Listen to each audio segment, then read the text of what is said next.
pense que je ne vais pas être très originale.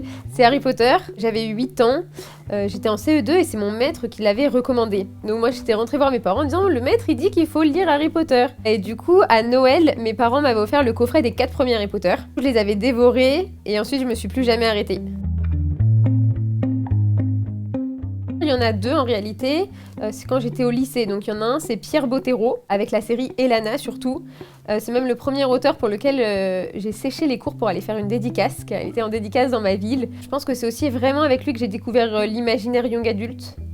Et le deuxième, c'est Sorge Chalandon, qui est un auteur de littérature blanche, qui m'a énormément marquée, avec une plume percutante et des sujets vraiment profonds et qui m'ont bouleversée.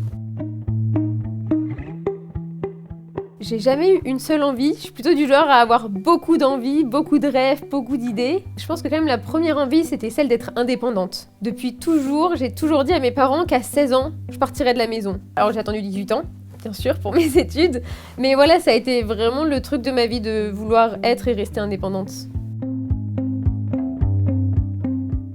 Alors la vraie toute première fois en écriture, c'était à 8 ans. Avec mes 2 meilleurs amis de l'époque, on avait commencé un roman tous les 3, chacun un personnage évidemment. Et en fait, on menait une enquête car notre pire ennemi avait été assassiné. Et bien sûr, on était les suspects numéro 1, comme c'était notre pire ennemi. Et donc, on menait l'enquête pour se dédouaner. Ça n'a pas été très loin, parce que écrire à 3, c'est hyper difficile. Le moment où j'ai repris l'écriture pour de bon, ça a été pendant mes études supérieures, donc à 18 ans, où là, je l'ai pris un peu plus sérieusement et avec des vrais romans. Alors la première idée pour le Tribut des Dieux, ça a été Octavia et son pacte. À l'époque, je ne savais pas trop un pacte avec qui, avec quoi, mais je savais que ça serait un pacte pour ressusciter sa famille et qui considérait le meurtre de quelqu'un d'autre. En gros, Octavia, je savais que ce personnage aurait un choix à faire entre ressusciter sa famille et tuer un inconnu. Ça a été vraiment l'idée fondatrice du roman. Donc tout premier personnage, Octavia, bien sûr, c'est le personnage qui porte le roman.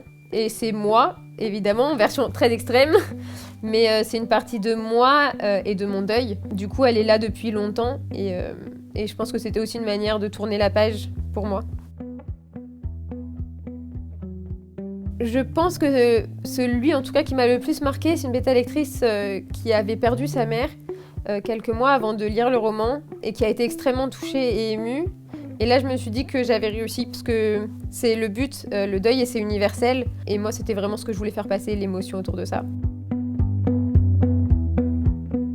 Alors, je ne suis pas quelqu'un du tout d'angoissé.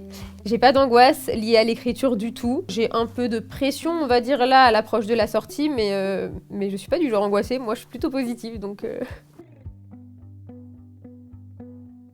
Donc le premier chapitre, ça s'ouvre, on est du point de vue de Théodore, le meilleur ami d'Octavia. Et Octavia arrive enfin à l'Académie de magie, après avoir perdu toute sa famille dans l'incendie de sa maison. Et elle revient avec une idée en tête qui l'obsède, ressusciter sa famille. Et donc pour moi, c'était hyper important d'avoir un point de vue extérieur à Octavia, qui n'est pas Octavia. Et donc le premier contact avec Octavia qu'on a, c'est ce point de vue de son meilleur ami qui s'en veut de ne pas avoir été là, qui veut l'aider à traverser son deuil, mais qui ne comprend pas vraiment ce qu'elle vit.